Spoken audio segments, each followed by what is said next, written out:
नहीं, प्रेमानंद जी देखो अच्छे आदमी हैं। मैं समझता हूँ कि आज के युग में प्रेमानंद जैसा आदमी, साफ़ सुथरा और अच्छी छवि का आदमी मिलता नहीं है जल्दी से। बहुत सारी चीज़ें मिल, वो किसी के धर्म की बुराई नहीं करता, किसी को वैसे बुरा नहीं कहता।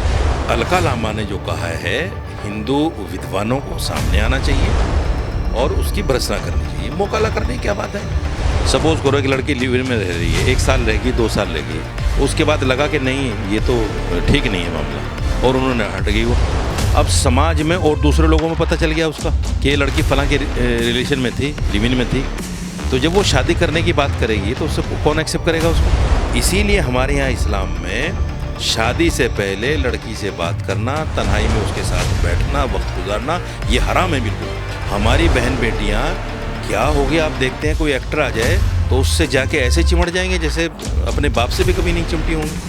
आज जो सड़कों पे, पार्कों पे आप चूमा चाटी देखते हैं, ये फिल्मों की तो देन है। ये गलती उन्हीं कानून बनाने वालों की है जो आज धर्म गुरुओं की बेइज्जती होते हुए देख रहे हैं। रिलेशनशिप में रहना जायज़ है। जब सुप्रीम कोर्ट ने कह दिया कि रिलेशनशिप जायज़ है, तो फिर हर उस आदमी को आज़ादी मिल गई, चाहे वो हिंदू है, मुसलमान है, शादीशुदा है, गैर शादीशुदा है, सबको इजाज़त मिल गई। अब जो चाहे करे कोई। सुप्रीम कोर्ट ने यह भी कह दिया कि आपकी बीवी जिससे आपकी शादी हुई है, अगर वो अपनी इच्छा, अपनी स्वेच्छा से किसी के साथ सो जाती है तो आप उस पर केस नहीं कर सकते। जिस देश में ऐसा कानून बन जाए, वहाँ मर्यादाओं की बात करना, वहाँ धार्मिक बातें करना, मैं समझता हूँ सर से ऊपर गुजरने वाली बात है। बल्कि एजुकेशन में अगर आप जाएँ तो नंबर अच्छे देने के नाम पे, पास करने के नाम पे, ये सारी चीज़ों के नाम पे जो शोषण हो रहा है लड़कियों का, इससे इनकार नहीं किया जा सकता। उसने कहा था कि लड़की के माथे पर अगर सिंदूर ना देखो तो समझो खाली प्लाट है। मैंने मदरसे में पढ़ा है और मदरसे में ये सारी चीज़ें बहुत दूर रखी जाती हैं, हराम है सब। 90 तक मैं पढ़ा हूँ मदरसे में, उस वक्त तक कोई मतलब ही नहीं बनता। हम दूसरी तीसरी शादी तो कर सकते हैं, कोई नज़र में आपकी हो तो बता देना, वो तो हम कर सकते हैं, लेकिन अफेयर का तो मतलब इस्लाम में ही नहीं है। अफ्रीका में 3 शादी कर सकता हूँ, इसके पीछे क्या मानसिकता है? फिर मानसिकता क्या, इस्लाम कहता है 4 शादी जायज़ है हमारे यहाँ। साजिद रशीदी के पास पता क्यों आए आप? क्योंकि थप्पड़ पड़ गया साजिद रशीदी को। अगर थप्पड़ नहीं पड़ता नहीं आते आप।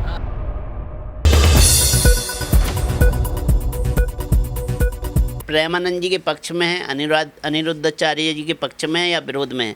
महिलाओं के ऊपर जो उन्होंने कहा कि संस्कार के साथ ही महिलाओं को अपना जीवन जीना चाहिए, यही बात उन्होंने पुरुषों के लिए भी कही। ऐसा नहीं है उन्होंने एक तरफा बात कही। तो आप कथावाचकों के पक्ष में हैं या फिर विरोध में हैं? नहीं, मुझे आप ये बताइए, उनका जो बयान है वो क्या समाज में फैली हुई एक बुराई को दर्शाता है कि नहीं दर्शाता है? ये एक बहुत बड़ा सवाल है। अगर समाज में फैली हुई बुराई को वो दर्शाता है तो मैं समझता हूँ उनका बयान बुरा नहीं है। क्योंकि सादा शब्द आप कह रहे हैं तो आपके सामने ऐसे दृश्य आते हैं कि जो वो कह रहे हैं और उसका सत्यापन आपके सामने हो रहा हो। जैसे आप सीपी पे घूम रहे हैं, दिल्ली में कहीं घूम रहे हैं, महिलाएं सिगरेट पी रही हो, गलत तरीके से व्यवहार कर रही हो, या फिर गलत कपड़े पहन के घूम रही हो, ऐसे ही पुरुष भी कर रहे हो। बहुत हैं दिल्ली के सारे पार्कों में। दिल्ली की मेट्रो भी अब तो सही नहीं रही। मेट्रो में भी जोड़े उसी हालत में, गलत अवस्था में मिल जाएंगे आपको। और पार्क में तो खुली छूट है पुलिस वालों की तरफ से भी कि जो चाहे करो। सड़कों पे, चौराहों पे आप देख ही रहे हैं जो कुछ आज हो रहा है। तो ये जो समाज में फैली हुई एक बुराई है, देखिए असल में गलती कहाँ है, उस गलती को न तो कथावाचक समझ रहे हैं, ना जो उनके बयान पर टिप्पणी कर रहे हैं, ना वो समझ रहे हैं। हमारे देश में 2017 या 18 में, मुझे सही सन याद नहीं है, सुप्रीम कोर्ट ने एक आदेश दिया कि रिलेशनशिप में रहना जायज़ है। रिलेशनशिप में रहना जायज़ है। जब सुप्रीम कोर्ट ने कह दिया कि रिलेशनशिप जायज़ है, तो फिर हर उस आदमी को आज़ादी मिल गई, चाहे वो हिंदू है, मुसलमान है, शादीशुदा है, गैर शादीशुदा है, सबको इजाज़त मिल गई। अब जो चाहे करे कोई। हम धार्मिक टिप्पणी उस पर क्यों करें, नंबर 1। दूसरी बात, सुप्रीम कोर्ट ने यह भी कह दिया कि आपकी बीवी जिससे आपकी शादी हुई है, अगर वो अपनी इच्छा, अपनी स्वेच्छा से किसी के साथ सो जाती है तो आप उस पर केस नहीं कर सकते। जिस देश में ऐसा कानून बन जाए, वहाँ मर्यादाओं की बात करना, वहाँ धार्मिक बातें करना, मैं समझता हूँ सर से ऊपर गुजरने वाली बातें। कानून बात करता है, सुप्रीम कोर्ट आज़ादी देता है, वो एक अलग मैटर है। लेकिन धार्मिक गुरुओं का ये उद्देश्य रहता है हमेशा कि वो अपने समाज को सही रास्ता दिखाएं। तो अगर घर के बच्चों को वो सही रास्ता दिखा रहे हैं तो विवाद कहाँ खड़ा होना चाहिए? आप बताइए, आप अपनी फैमिली में रह रहे हैं, आप चाहेंगे कि लिव इन में आपके बच्चे रहें? नहीं, बिल्कुल नहीं। और मैं समझता हूँ कि हिंदुस्तान की बहुत सारी सभ्य फैमिली ऐसी मिलेंगी आपको जो नहीं चाहेंगी। गांव देहात में तो आप चले जाइए, आज भी किसी का अगर पता चल जाए कि ये ऐसा हो रहा है तो वो बहुत बुरा समझा जाता है, और बल्कि सामाजिक बहिष्कार तक हो जाता है। उनसे कोई बातचीत करना पसंद नहीं करता। तो हिंदुस्तान में तो ये बिल्कुल 100% तो हो ही नहीं सकता। लेकिन मैं एक जनरल बात कह रहा हूँ, देश का जब एक कानून बन जाए तो उस कानून बनने पर आप टिप्पणी बहुत सोच समझ के आपको करना चाहिए। हालांकि मैं बयान को बुरा नहीं कह रहा हूँ, मैं बयान को गलत बुरा नहीं कह रहा हूँ।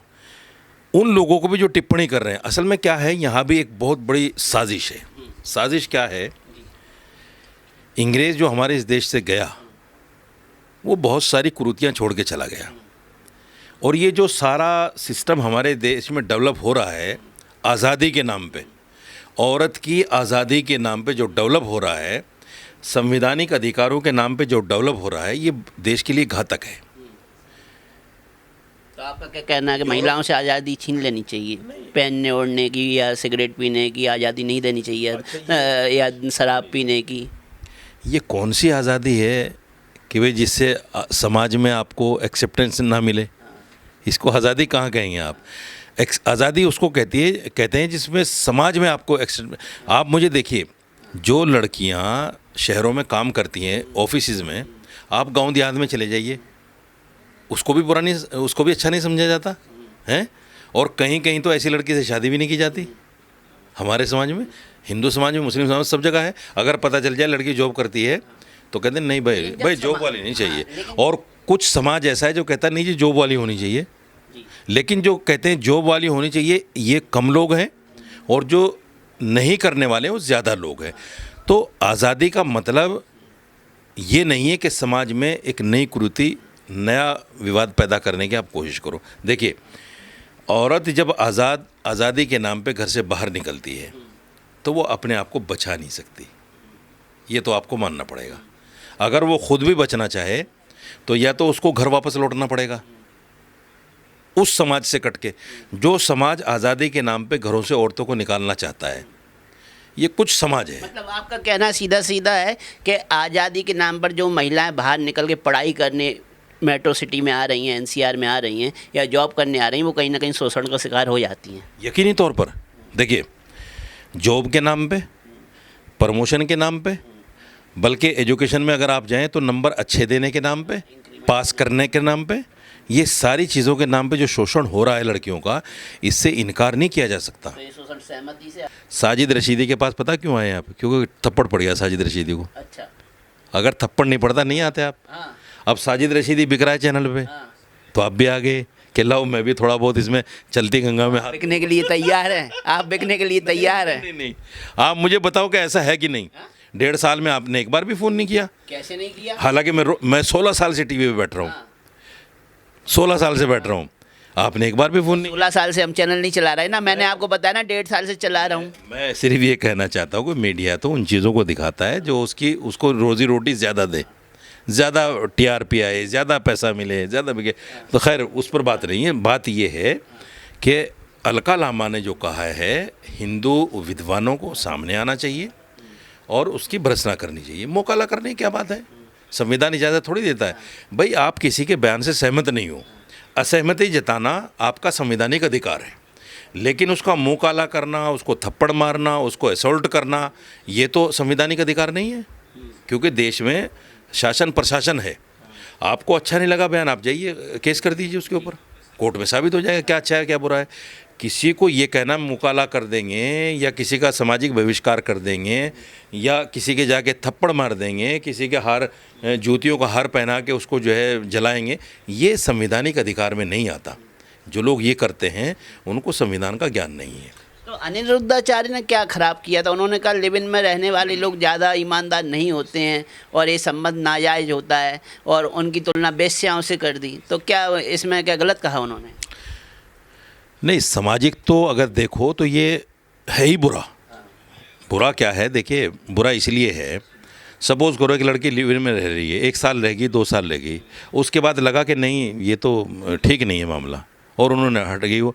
अब समाज में और दूसरे लोगों में पता चल गया उसका कि ये लड़की फ़लाँ के रिलेशन में थी, लिव इन में थी, तो जब वो शादी करने की बात करेगी तो उससे कौन एक्सेप्ट करेगा उसको? बताइए आप मुझे। एक तलाकशुदा औरत को, एक विडो को इसलिए एक्सेप्ट नहीं किया जाता क्योंकि वो पहले किसी के साथ रह के आ चुकी, हालांकि वो जायज़ रिश्ते में थी। एक नाजायज़ रिश्ते का जब पता चलेगा समाज में तो कौन रहेगा? ये भी सोचना चाहिए, इसलिए भी गलत है सामाजिक व्यवहार से भी। दूसरी बात ये है, ये कोई ऐसा थोड़ा ही है कि भाई मिठाई है चख के देख लो, ये ऐसा नहीं है। आपने अपनी इज्जत दे दी उसको, आपने अपनी इज्जत दे दी उसको। ये कौन सा आजमाना है? अगर आपके अंदर सोच है, अक्लमंद है, आप विद्वान हैं, आप 2 मिनट बैठ के समझ सकते हैं कि ये आदमी किस हद तक जा सकता है, कौन आदमी कैसा है।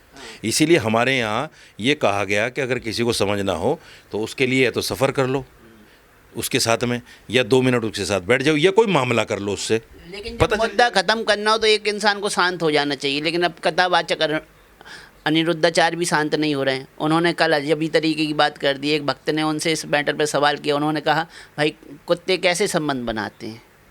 तो भक्त बोला भाई वो हर दिन देखते हैं वो अपना, और दिन बाय दिन वो चेंज भी हो जाता है उनका साथी।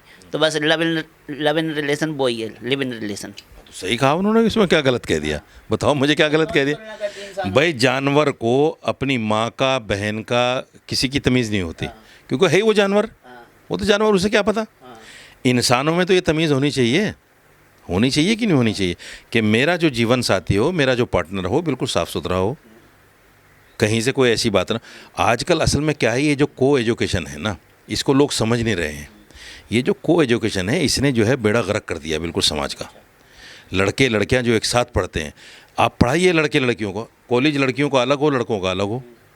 और हॉस्टल में जो बच्चों को रखते हैं, चाहे वो लड़का हो या लड़की हो, वहाँ वो सेफ़ नहीं रह पाते, वहाँ ये सब कुछ होता है। तो इसलिए समाज किस तरफ जा रहा है। एक चीज़ और बताता हूँ मैं आपको, नई चीज़। एक लड़की किसी के साथ गर्लफ्रेंड बॉयफ्रेंड बन के रह रही है, उसके माँ बाप उस लड़के से ये नहीं पूछते, ये नहीं देखते भी उसका कद छोटा है, बड़ा है, सांवला है, भूरा है, कैसा है, अंधा है, काना, कुछ नहीं देखते। वही लड़का 1 साल के बाद मगर यूँ कहते मैं आपकी लड़की से शादी करना चाहता हूँ, तो फिर वो उसका कद भी देखेंगे, उसका कारोबार भी देखेंगे, उसका घर बार भी देखेंगे, काला गोरा भी। क्यों देखोगे भाई, क्यों देखोगे? जब आपकी लड़की 1 साल से 2 साल से उसके साथ रह रही है, तो क्या आपको पता नहीं कि इन्होंने क्या कुछ नहीं किया होगा? इसीलिए हमारे यहाँ इस्लाम में शादी से पहले लड़की से बात करना, तन्हाई में उसके साथ बैठना, वक्त गुजारना, ये हराम है बिल्कुल। अच्छा, जो आपने शब्द वहाँ स्टूडियो में निकाल दिया, ठीक है, आपने भूल से निकाला, जानबूझ के निकाला, टीआरपी के लिए निकाला, वो एक अलग मुद्दा है। जो शब्द आपने निकाला, जो शब्द अनिरुद्धाचार्य बोल रहे हैं, जो प्रेमानंद जी आज समाज के बारे में बता रहे हैं अपने प्रवचनों के माध्यम से अपने भक्तों को, वही चीज़ें तो आज बॉलीवुड में दिखाई जाती हैं, और स्पष्टीकरण भी होता है कि भाई हीरोइन को कितना नीचे जलील किया जाता है, एक हीरो के 3 लड़कियों के साथ अफेयर बताए जाते हैं। तब वही समाज वहाँ बैठ के तालियां बजा रहा होता है, और आज आप लोगों का विरोध कर रहा है समाज। ये अभी जो फिल्म आई ना कन्हैया लाल पे, उदयपुर फाइल, इसका जो प्रोड्यूसर है अमित जानी, वो एक चैनल पे मेरे साथ बैठा हुआ था। मैंने उसको कहा कि आप लोग जो ये कह के कि ये समाज की अच्छी चीज़ों को दिखाती हैं, ऐसा नहीं है। आप लड़कियों को तो चाहते हो, यानी शॉर्ट कपड़ों में होती हैं लड़कियां, लड़के को नहीं नचाते आप। क्यों? इसलिए कि लड़का अगर नंगा होगा फिल्म नहीं चलेगी, लड़की नंगी होगी तो फिल्म चलेगी। मैंने उसको टीवी पे कही ये बात। आप जानबूझ के लड़की कर रहे हो। ये जो टीवी शो आप देख रहे हो आजकल, डांस के शो, गाने के शो, ये सब समाज को मेन लीग से ख़त्म करने वाले शो हैं। मैं तो समझता हूँ तमाम लोगों को, हिंदू मुसलमानों को इस बात का बहिष्कार करना चाहिए कि हमारे बच्चों को आप लेके कहाँ जाना चाहते हो? नाचने गाने वाला बनाना चाहते हो? हैं? ये कोई पेशा है? पहले इनको भांड कहते थे, नचनिया गवैया कहते थे, आज ये एक्टर हो गए। पहले इनके साथ बैठना, इनको पास बिठाना, इनसे बात करना अच्छा नहीं समझता था कोई। अरे ये तो नचनिया गवैया है। आज उनसे हाथ मिलाना, उनसे ऑटोग्राफ लेना अपने लिए खुशनसीबी समझता है आदमी। हमारी बहन बेटियां क्या हो गया आप देखते हैं, कोई एक्टर आ जाए तो उससे जाके ऐसे चिमड़ जाएंगे जैसे अपने बाप से भी कभी नहीं चिमटी होंगे। ऐसा इश्क दिखाती हैं उनसे। मैं तो बड़ी डाई हार्ड फैन हूँ आपकी। और वो जो चाहे कर ले, हाथ लगा ले, पकड़ ले, कुछ कर ले, माँ बाप सामने बैठे हैं, बुरा नहीं मानते। तो मौलाना जी यही तो सवाल है सबसे बड़ा, कि जो बुरा आपके शब्द का आज समाज को लग गया, महिला समाज को लग गया, और अनिरुद्धाचार्य जी का बयान का बुरा लग गया, और प्रेमानंद जी के बयान का बुरा लग गया, बॉलीवुड वाले उनको नंगा करने का शुल्क भी देते हैं और वो शौक से वहाँ हो भी जाते हैं, और उसके बाद वो तालियां भी बजवाते हैं और तारीफ भी सुन के प्रसन्न होती हैं। तो वो प्रसन्नता आपके और प्रेमानंद जी के बयान पर और अनिरुद्धाचार्य जी के बयान पर क्यों नहीं होती है? इन लोगों की दुकान बंद हो जाएगी ना। जो लड़कियों को चाहते हैं घरों से निकलें, हमारी खुराक बने, ये वो लोग तो है शोर मचाने वाले हमारे बयान पे। क्योंकि अगर समाज अच्छी लाइन पे चला जाएगा, सभ्यता और कल्चर में आ जाएगा, तो फिर इनकी तो दुकानें बंद हो जाएंगी ना। इसलिए ये लोग शोर मचाते हैं। सामने से एक मिसाल मशहूर है, क्योंकि इधर से जा रहे थे नाक वाले और उधर से आ रहे थे नकटे। तो नकटों ने सोचा कि भाई अब ये हमारा मजाक उड़ाएंगे, तो उन्होंने पहले ही कहना शुरू कर दिया, कितने बड़े बड़े नाक, कितने बड़े बड़े नाक। ये वो लोग हैं जो समाज में बुराई फैलाना चाहते हैं, उस बुराई को फैलाकर पैसा कमाना चाहते हैं। उनको अच्छी बातें कहाँ समझ में आएंगी? तो आप महिलाओं को समझाते क्यों नहीं कि अगर हमको आपको हमारी बात का बुरा लग रहा है, तो थिएटर में जो फिल्म दिखाई जा रही है, जो आपको हर 3 घंटे के समय में हर 3 मिनट में आपको अर्धनंग तो दिखाई देते हैं, नंगा नहीं तो अर्धनंग तो दिखाई देते हैं, कम कपड़ों में दिखाई देते हैं, आपको सिगरेट पीते हुए भी दिखाते हैं, आपको बियर पीते हुए भी दिखाते हैं, आपको संबंध बनाते हुए भी दिखाते हैं, आपको सेक्स करते हुए भी दिखाते हैं, तब आपको इतना बुरा क्यों नहीं लगता? जब एक कथावाचक बोलता है तो तभी आपको बुरा क्यों लगता है? भाई 2 वजह हैं। एक तो उनको पैसा मिलता है उस काम का, उनकी दुकानदारी बंद होगी। दूसरे, उनको कहा जाता है ये एक्टिंग है। उनको अगर ये बता दिया जाए कि समाज में तुम्हारी छवि क्या जाएगी और समाज तुम्हारी इन बातों को देख के क्या सीखेगा। आज जो सड़कों पे, पार्कों पे आप चूमा चाटी देखते हैं, ये फिल्मों की तो देन है। ये कहाँ से आई? ये कहीं आसमान से तो नहीं टपकी। ये फिल्मों को देख कर ही लड़के कर रहे हैं, लड़के लड़कियाँ।